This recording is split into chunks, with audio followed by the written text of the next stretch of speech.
So now we're going to tie this all together, talk about some things officially. All right, so we're going to talk about the circumcircle, the circumcenter, and a circumscribed circle. All right, a lot of new words. It's very cool stuff. All right, I like this stuff a lot. If you draw the perpendicular bisector to each of the three sides of a triangle, the three lines all meet at one point. This is called the point of concurrency.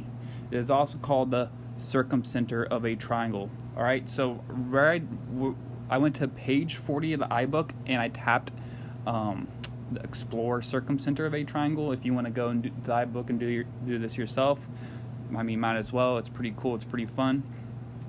All right, so look, just to prove that this works for any triangle, I'm making a random triangle. All right, look, all right, that's some random triangle. I want to make it look like that. All right, see the slide bar? I'm going to slide it. All right, what are these white dots representing? There's 3 white dots. Boom, let's stop there. All right, so these white dots, so I'm going to be filling these notes out now. The white dots are mid points of each side. All right, each gray angle you see, those little quarter circles, show that they are right angles. Maybe you could say perpendicular in that one. That means the red dotted lines are perpendicular bisectors. All right, each individual red dotted line is a perpendicular bisector for a unique side of the triangle. Perpendicular bisectors to each side. Now, all 3 dotted lines, notice how they intersect at point C. That's called the point of concurrency. Point of, I'm going to have to zoom in a little bit, concurrency. So there's going to be several points of concurrencies we talk about. And that just means that 3 lines are intersecting at one point. This particular one is called the circumcenter. All right, this is kind of a punchline. Circumcenter. All right. So that's where we got this far. Now look at this. This is when some really cool stuff is going to start to happen. All right.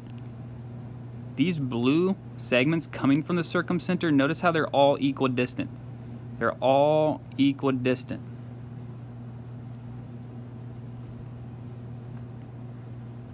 All right.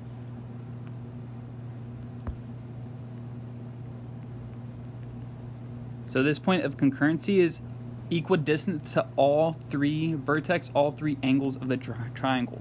And then look, we can make a circle that passes through all 3 vertexes. That looks pretty cool. That's intense geometry right there. The point of concurrency is the point that is also the shortest distance to all 3 vertices. The green circle that is centered at the circumcenter and passes through all vertices is a circumcircle.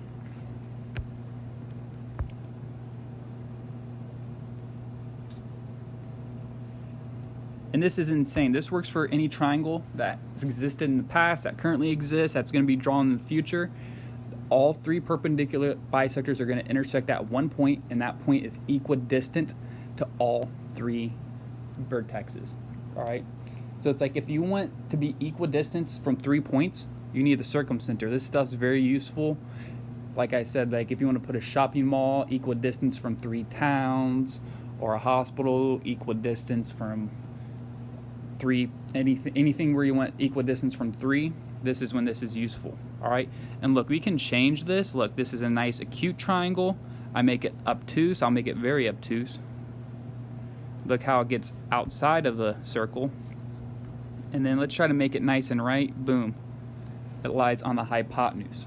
All right, so that's pretty cool. Again, page 40 of your iBook if you want to go and do this on your own. All right, so the circumcenter lies inside when the triangle is acute. The circumcenter lies outside the triangle when the triangle is obtuse. and it lies on its side when it's a right triangle.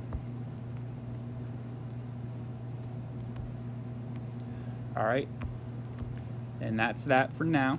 We'll pick up on the next part of the video.